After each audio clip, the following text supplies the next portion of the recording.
दोस्तों, वाराणसी के एक पुराने मोहल्ले में 80 साल की एक औरत रहती थी जिसका नाम था शारदा देवी। वह अकेली ही रहती थी। पति का देहांत करीब 35 साल पहले ही हो गया था।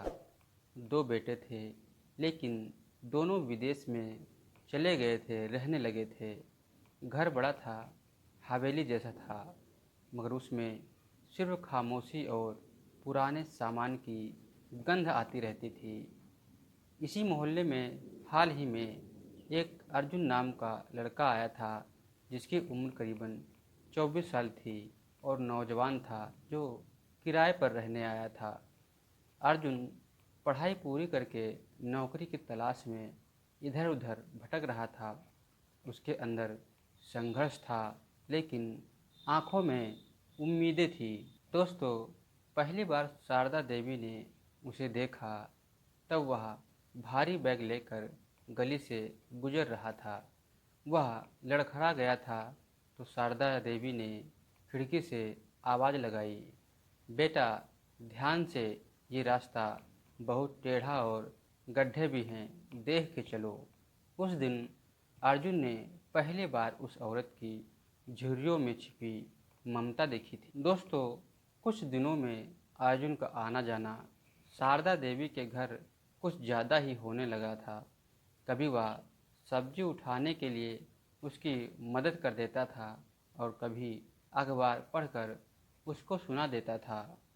शारदा देवी को अर्जुन की हंसी में खोया हुआ यौवन दिखने लगा था और अर्जुन को उनकी आंखों में एक अजीब सा सुकून मिलता था उसको देखकर। धीरे धीरे दोनों घंटों बातें करने लगे थे। शारदा देवी अपने पुराने किस्से सुनाती, शादी के, पति अकेलापन, और अर्जुन सपने और संघर्ष और दिल के राज बताया करता था शारदा देवी को। दोस्तों, एक दिन बारिश हो रही थी और अर्जुन भीग कर घर आता है तो शारदा देवी ने उसको तौलिया देते हुए कहा कि अपने बाल सुखा लो। उस पल दोनों में अजीब धड़कनें धड़क रही थी और तेज हो रही थी। अर्जुन को लगा जैसे उसकी माँ की तरह कोई अपना हो, मगर उसी क्षण उसे अपने स्पर्श से एक अजीब कशिश भी महसूस होती है। दोस्तों, अब अर्जुन रोज़ शारदा देवी से मिलने उसके घर आ जाया करता था और बहाना ढूंढता रहता था कि शारदा देवी से उसकी कब मुलाकात हो जाए। वह उसकी मुस्कान में खोया रहता था। शारदा देवी भी अपने दिल की धड़कनों को समझा नहीं पा रही थी। वह जानती थी कि उम्र का फासला बहुत ही ज़्यादा है, मगर दिल के जज्बात कहाँ उम्र देखते हैं। रात को जब हवेली के कमरे में अकेली होती है शारदा देवी, तो अर्जुन बातें याद करके मुस्कुराता है और खुद से सवाल करता है, क्या ये मोहब्बत है या मेरी हवस है। दोस्तों, एक रात दिवाली होती है। पूरे मोहल्ले में रोशनी फैली हुई होती है, लेकिन शारदा देवी के घर में पूरा अंधेरा पसरा हुआ था। अर्जुन ने आकर उसके घर में दिए जलाए और रोशनी में शारदा देवी ने अर्जुन का हाथ पकड़ लिया था और कहा, बेटा नहीं, मैं तुमसे कुछ कहना चाहती हूँ। अर्जुन ने उनकी आंखों में झांक कर कहा, मैं भी कहना चाहता हूँ अम्मा। नहीं शारदा जी, मैं आपको चाहता हूँ। उसी क्षण दोनों की आंखों में आंसू बह निकलते हैं।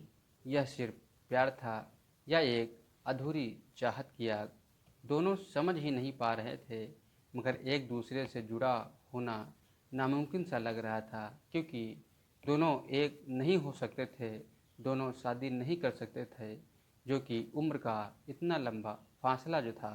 दोस्तों, जैसे जैसे रिश्ता गहराता जाता है, हवेली के पुराने कमरे खुलने लगे थे। अर्जुन को पता चला कि हवेली में एक ताला लगा तहखाना है जहाँ कोई नहीं आता जाता है। शारदा देवी ने उसको चिताया और बताया, वहाँ मत जाना अर्जुन, वो राज मेरे साथ ही जाएगा। दोस्तों, लेकिन जिज्ञासु अर्जुन एक दिन वहाँ पहुँच ही जाता है। अंधेरे तहखाने में उसे एक पुरानी तिजोरी दिखती है जिसमें पुराने कागजात और फोटो थे। फोटो में शारदा देवी एक जवान औरत के रूप में किसी नौजवान के साथ खड़ी थी। अर्जुन चौंक जाता है और पूछता है, वो नौजवान कौन है? उसी जैसा दिखता था। दोस्तों, शारदा देवी ने आंसू बहाते हुए अर्जुन को सब कुछ सच सच बता दिया था। ये तुम्हारे जैसा दिखने वाले का नाम विक्रम है। वो मेरा पहला प्यार था, मगर समाज और परिवार ने हमें शादी नहीं करने दी थी। मैं मजबूरन किसी और से ब्याही गई थी। विक्रम ने कसम खाई थी कि वो लौटेगा, शायद तुम्हारे रूप में। अर्जुन को झटका लगता है। क्या वह सच में विक्रम का पुनर्जन्म है? यह सब मजाक है या इत्तेफाक है? दोस्तों, अब रिश्ता सिर्फ दिल तक सीमित नहीं रहा था। अर्जुन ने साफ कहा, शारदा जी, चाहे दुनिया कुछ भी कहे, मैं आपसे शादी करूंगा। गांव भर में हंगामा मच जाता है। लोग ताने भी मारने लगते हैं।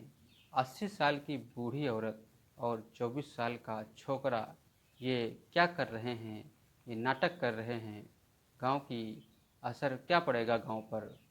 मगर अर्जुन और शारदा देवी एक प्रण लेते हैं और उस प्रण पर अड़िग रहते हैं, और उन्होंने चुपचाप मंदिर में जाकर शादी कर ली थी।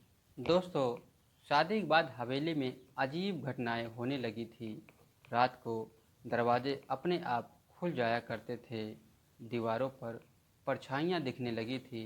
अर्जुन को सपने में वही नौजवान विक्रम दिखता था जो कहता था, तुम्हें मेरा अधूरा प्यार बदला पूरा करना होगा, नहीं तो मैं तुम्हें मार दूंगा। शारदा देवी ने स्वीकार किया कि विक्रम की मौत रहस्यमय थी। किसी ने उसे धोखा देकर मार डाला था और उसकी आत्मा अब भी यहीं भटक रही है। दोस्तों, अर्जुन ने तहखाने में और भी ज़्यादा खोजबीन की और उसे पुराने कागजों में पता चला कि शारदा देवी की पति ही विक्रम की मौत के जिम्मेदार थे। उन्होंने लालच और अहंकार में विक्रम को मरवा दिया था। यह सुनकर अर्जुन स्तंभ रह जाता है, चौंक जाता है। यह उसकी साजिश सिर्फ एक संयोग नहीं थी। यह नियत ने उसे इसलिए भेजा था कि वह विक्रम का बदला पूरा कर सके। दोस्तों, आखिरकार एक रात अर्जुन ने हवेली के आंगन में खड़े होकर जोर से कहा, विक्रम, अगर मैं तुम्हारा पुनर्जन्म हूँ तो मैं कसम खाता हूँ तुम्हारा न्याय दिलाऊंगा। तुम्हारा प्यार शारदा जी अब अकेले नहीं हैं। उस रात हवेली में पहली बार सन्नाटा टूटा था। शारदा देवी के कंधों से जैसे कोई बोझ उतर गया हो। दोस्तों, लोग अब भी उन्हें ताने देते थे और कहते थे कि 80 साल की बूढ़ी औरत होकर के अब भी इसको प्यार का नशा चढ़ा है, हवस की भूख है। लेकिन अर्जुन और शारदा दोनों हमेशा साथ ही रहते थे।